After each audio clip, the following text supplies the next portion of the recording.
Adegan terlihat ada seorang pria dalam mobil yang sedang menelepon istri dan anaknya. Dan pria ini bernama Choi Oh Gwang, atau biasa disebut Wan Chow atau Mr. Chow ya. Dan si Mr. Chow ini diceritakan dia adalah seorang broker real estate yang kejam yang suka memanfaatkan orang susah ya. Diceritakan si Chow ini sedang dalam perjalanan ke sebuah desa di atas gunung dan terlihat di saat perjalanan dia memberhentikan mobilnya untuk numpang kencing pinggir jalan karena mungkin dia kebelet ya. Sambil dia menelepon salah satu calon korbannya yang tanahnya akan si Choi ambil dengan paksa. Jadi si Choi ini suka ngambil tanah orang dengan paksa hanya untuk keuntungan dia seorang aja atau mungkin keuntungan perusahaannya.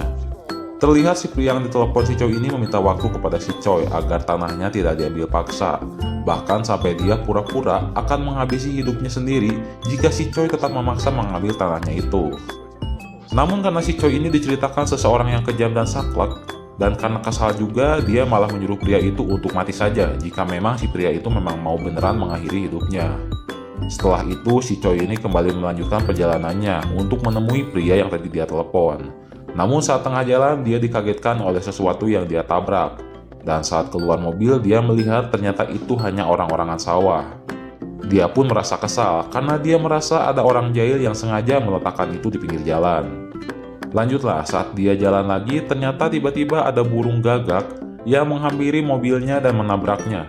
Sampai akhirnya si Choi dan mobilnya ini hilang kendali dan menabrak pembatas jalan. Sampai akhirnya dia nyuksruk atau terperosok ke bawah hutan di pegunungan itu.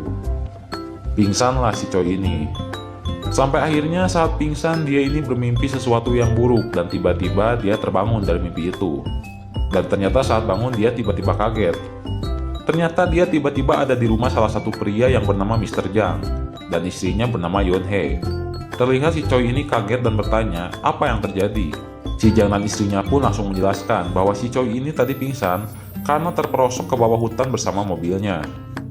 Lalu si Choi ini bertanya, "Di mana mobilku sekarang?" Si Jang pun langsung menjawab bahwa mobilnya masih dalam hutan dan si Jang lupa lagi akan posisi mobil si Choi ini. Sampai akhirnya saat si Choi ini ingin menelepon rekan kerjanya, HP-nya itu malah lowbat. Si Jang juga menjelaskan bahwa si Choi ini ditolong oleh kedua anaknya. Mereka berdua bernama Hyosok dan yang wanita bernama Sohee. Saat itu juga si Choi ini langsung berniat untuk langsung pulang dan mencari mobilnya. Karena dia harus menghampiri ke tempat orang yang akan dia ambil paksa tanahnya. Namun si Jang meminta agar si Choi diam dulu saja dan makan terlebih dahulu. Karena perutnya keroncongan, si Choi pun akhirnya berniat makan dulu lah di rumah si Mr. Jang ini. Sampai akhirnya saat makan si Choi ini tiba-tiba ingin memberi uang kepada anak laki-laki si Jang yang menolongnya tadi. Namun uangnya ditolak begitu saja dan malah diambil oleh anak perempuannya yaitu si Sohee. Lanjutlah, setelah makan si Choi ini kembali ingin pulang dan minta diantar oleh si Jang. Sampai akhirnya di perjalanan si Choi ini bertanya kepada si Jang. Dia bertanya, "Tanah dan hutan seluas ini milik siapa? Apa boleh aku membelinya?" Seketika si Jang langsung menjawab, "Ini adalah tanah leluhurku dan aku tidak akan dan tidak berhak untuk menjualnya." Seketika si Choi pun langsung memberi kartu nama dan mengatakan, "Kalau kau berubah pikiran hubungi saja aku lewat kartu nama ini." Lalu setelah itu, setelah sampai di tempat yang agak atas, si Jang meninggalkan si Choi. Si Choi pun pergi sendirian untuk pulang dan mencari mobilnya di dalam pegunungan itu. Namun dia merasa heran saat dia merasa dia sudah melewati tempat ini untuk kedua kalinya. Seketika dia pun merasa bahwa dirinya tersesat di gunung ini. Sampai akhirnya dia lelah dan sempoyongan, dia pun jatuh ke dalam suatu lubang dan dia tidak bisa keluar dari lubang itu. Kepaksalah si Choi ini menunggu sampai malam sampai ada yang menolongnya. Dan saat itu juga ada anak-anak si Jang yang kembali menolong si Choi ini. Tertolonglah si Choi ini sampai dia dibawa lagi ke rumah si Mr. Jang. Lalu saat dibawa ke rumah si Jang, terlihat kaki si Choi ini yang mungkin terkilir sedang diobati oleh istri si Jang yaitu si Yeon Hye. Namun faktanya guys, emang dasarnya si Choi ini orangnya sangean dan sedikit cabul ya. Saat dia diobati, matanya ini malah melihat ke arah bagian pelampung istri si Yeon Hye. Waduh. Seketika saat sedang menikmati memandang gunung kembar itu, datanglah sang suaminya yaitu si Jang, yang langsung menggantikan posisi si Yeon Hye. Namun karena mungkin dia masih penasaran, dia pun kembali menatap ke arah Sionhe, seakan-akan ingin mencicipinya. Oke, lanjutlah. Entah disengaja atau tidak, si Choi yang sedang tidur malah dibuat resah, sange gulana oleh suara desahan Sionhe.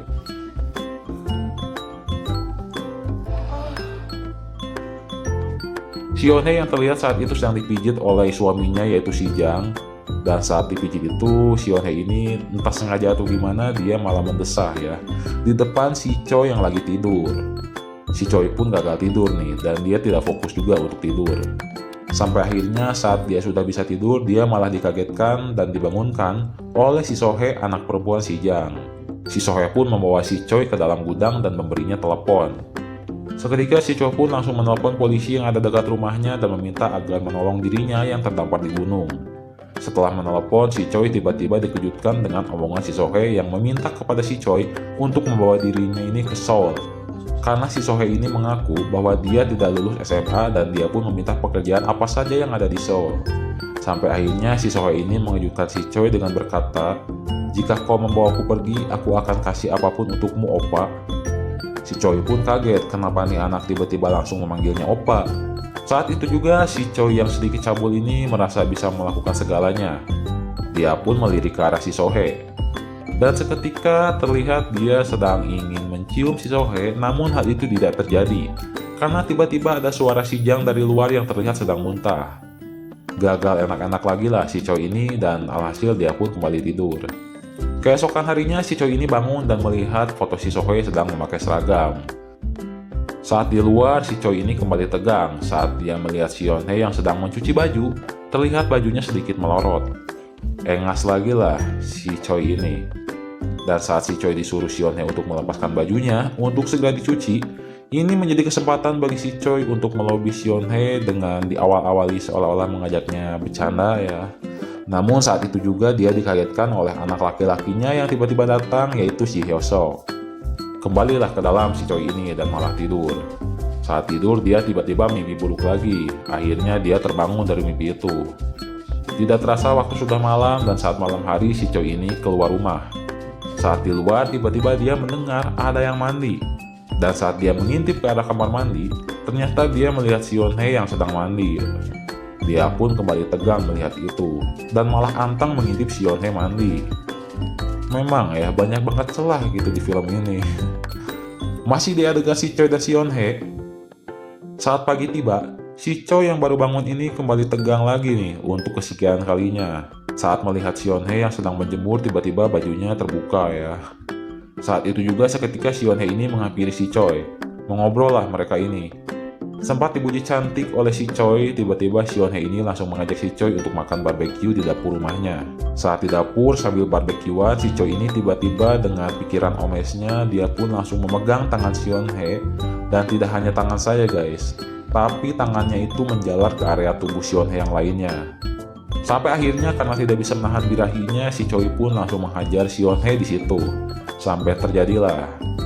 Namun saat lagi ski dipapap, tiba-tiba dia dikagetkan oleh si Hyosok yang melihat si Choi ini sedang bercumbu dengan Sionhe. Kagetlah si Choi ini, sampai akhirnya dia pun gagal happy ending ya. Untuk kesekian kalinya si Choi ini gagal happy ending. Lanjutlah, karena ingin menetralkan suasana, si Choi ini diajak makan mie oleh Sionhe dan si Sohe. Namun dia kaget saat dia makan tiba-tiba, seketika dia melihat mie-nya itu berubah menjadi cacing. Seketika dia pun melemparnya dan memuntahkannya, namun ternyata itu hanya ilusi si Choi saja. Karena kesal, si Choi ini pergi ke rumah kosong sebelah rumah si Jang. Berniat untuk mendinginkan kepala, namun saat itu juga datanglah si Hyosok yang tadi memergokinya tadi. Terlihat kesal sambil tertawa, si Hyosok ini ngomong kepada si Choi, "Jika kau ingin selamat, segera pergilah dari tempat ini dan jangan melakukan tindakan bodoh." Seketika si Choi pun langsung kaget dan kesal mendengar perkataan si Hyosok ini. Selanjutnya dia melihat ada anjing yang sedang mengendus-ngendus bekas minuman. Setelah diteliti oleh si Choi, ternyata itu adalah bekas minuman miliknya yang sebelumnya dia minum di mobil. Dia pun kaget dan berpikiran bahwa mobilnya itu ada di sekitar situ dan tidak jauh. Seketika dia pun bertanya kepada si Jang, "Apakah mobilku ada di dekat sini? Karena aku tadi menemukan bekas minumanku yang ada di mobil lagi diendus-endus oleh seekor anjing." Si Jang pun langsung menjawab bahwa di tempat ini sama sekali tidak ada anjing. Si Choi pun heran mendengarnya karena dia tadi jelas-jelas melihat anjing. Saat malam tiba, si Choi ini melihat si Yeon-hye sekeluarga sedang menangis dan seperti sedang memberi doa kepada orang yang meninggal. Saat itu juga si Sohee, anak perempuan si Jang ini melihat si Choi dan langsung menghampiri ke arah si Choi ini sambil mengajaknya untuk mengikutinya. Dibawalah si Choi ini oleh si Sohee ke gudang. Nah, saat di gudang, si Sohee ini mengatakan kepada si Choi bahwa si Choi ini harus segera pergi dari sini. Dan si Sohee juga menyuruh si Choi bahwa dia harus menghampiri satu sekolah yang dimana di dalam sekolah itu terdapat orang yang akan menyelamatkan dirinya. Dan sekolah ini terletak di tengah-tengah hutan. Si Choi pun heran dengan omongan si Sohee ini. Lalu si Sohee ini kembali bertanya lagi kepada si Choi tentang dirinya yang ingin dibawa pergi ke Seoul oleh si Choi. Karena bingung, si Choi pun langsung menjawab bahwa suatu saat pasti si Sohee ini akan dibawa ke Seoul. Namun terlihat kesal dengan jawaban si Choi ini, si Sohee pun terlihat kecewa dan menangis. Saat itu juga si Choi langsung memeluk si Sohee. Nah, disinilah si Choi ini kembali diberi kejutan yang membuat tegang oleh si Sohee. Karena beranggapan si Choi ini akan benar-benar membawa dirinya ke Seoul, tiba-tiba si Sohee ini memberikan servis kepada si Choi dengan membuka seluruh pakaiannya. Sambil si Sohee ini berkata kepada si Choi, "Remas pelampungku, mas." Akhirnya diremaslah pelampung si Sohee ini oleh si Choi dan terjadilah. Namun anak-anak itu hanya sesaat dan tidak berlangsung lama, karena si Choi ini tiba-tiba dipukul dari belakang oleh si Hyosok. Dan sambil si Hyosok ini mengatakan, "Tadi ibunya kau hajar, sekarang anaknya kau hajar juga." Goblok sih ya. Lalu setelah dipukuli, si Choi ini dikurung oleh si Hyosok di gudang itu. Si Choi pun membawa celurit di gudang itu untuk berjaga-jaga dan untuk balik menghajar si Hyosok. Dan keesokan harinya setelah dikurung semalaman, saat pagi hari, tiba-tiba ada yang membuka pintu gudang itu. Karena si Choi ini refleks dan beranggapan itu si Hyosok, si Choi pun langsung membacoknya memakai celurit yang dia pegang. Namun dia kaget saat melihat itu ternyata bukan si Hyosok, melainkan si Yeon-hye. Dia pun kaget dan meminta maaf kepada si Yeon-hye akan tindakan tidak sengajanya itu. Sampai akhirnya karena panik, si Choi pun keluar dari gudang. Namun tiba-tiba ada si Hyosok. Si Hyosok pun melihat aneh karena si Choi ini terlihat penuh darah. Saat dia melihat ke arah gudang, ternyata si Yeon-hye sudah tergeletak di gudang. Seketika si Hyosok pun ngamuk dan terjadilah baku hantam sampai akhirnya si Choi ini kabur. Namun saat kabur dia tertangkap juga nih oleh si Hyosok ini.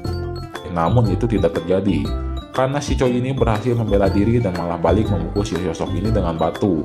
Kabur lagi lah si Choi ini. Saat kabur, dia tiba di sebuah sungai.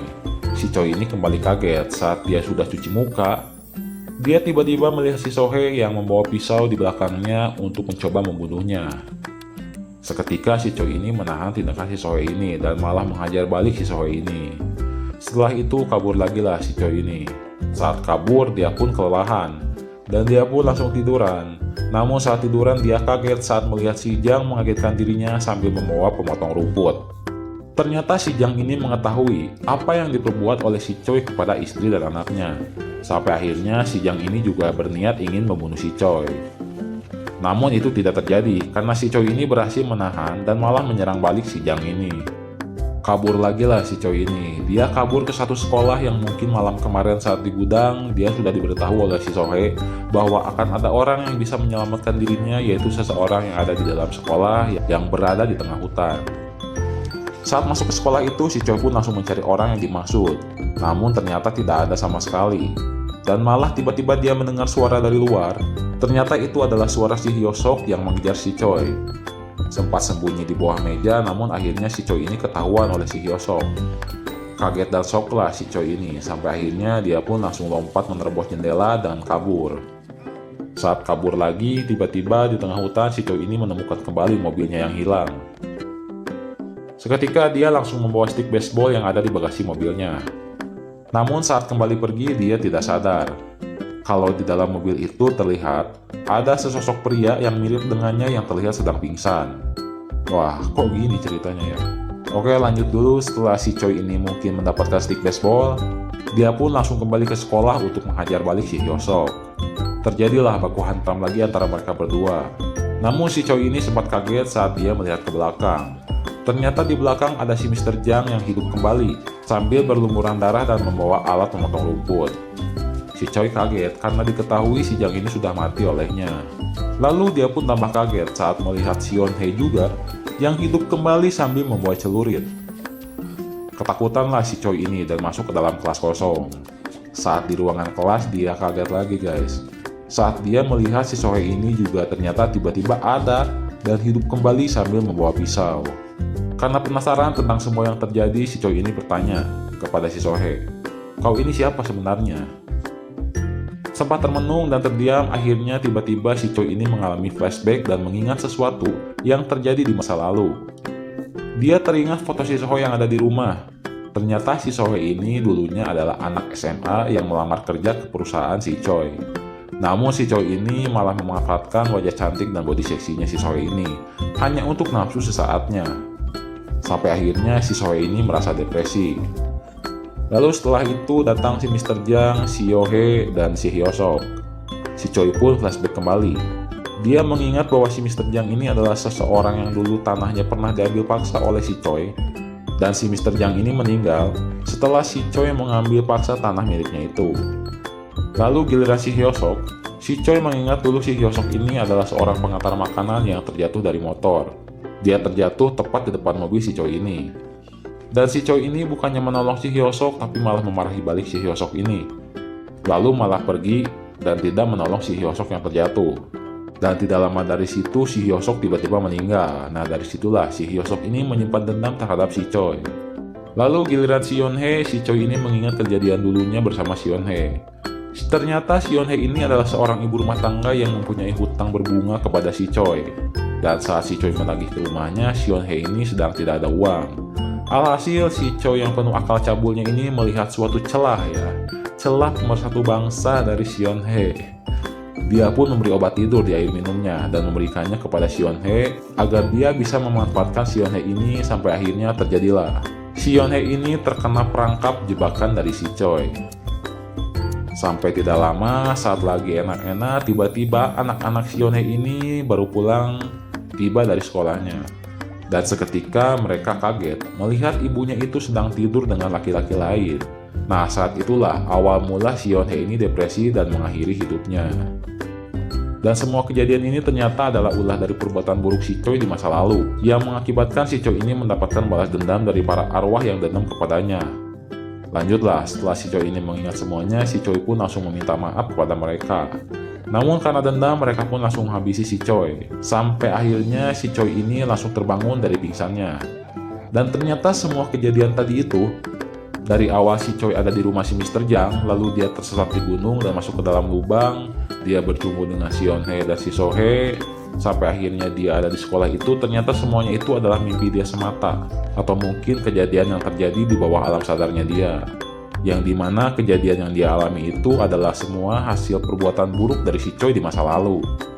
Seketika saat sadar, si Choi pun terlihat senang dan dia merasa semuanya itu hanya mimpi. Lalu kembalilah dia ini ke atas. Saat di tengah jalan, tiba-tiba ada yang menelepon kepada dirinya. Ternyata itu adalah orang yang sebelumnya si Choi akan datangi, yang masih meminta mohon agar si Choi ini tidak mengambil tanah miliknya. Namun saat ditelepon, si Choi ini bukannya belajar dari pengalaman buruk di mimpinya tadi dan tobat akan kelakuan buruknya, ternyata dia tidak berubah sama sekali dan dia malah balik mencaci maki si pria penelpon itu seperti biasanya. Sampai akhirnya saat menelpon dan mencaci maki si pria itu, tertabraklah si Choi ini oleh truk yang lewat saat menelpon. Dan seketika si Choi pun mati beneran. Namun hal aneh terjadi ketika si supir truk yang menabrak si Choi ini melihat sesuatu yang ditabraknya. Dia melihat itu hanya orang-orangan sawah saja. Seperti si Choi di awal yang melihat hal yang sama saat menabrak sesuatu. Dan setelah itu si supir truk kembali pergi. Setelah pergi, ternyata yang ditabraknya itu bukan orang-orangan sawah, melainkan berubah dan beneran itu adalah si Choi. Dan tadi si supir truk ini mungkin cuma halusinasi dia saja, agar dia tidak sadar bahwa yang ditabraknya itu adalah beneran manusia.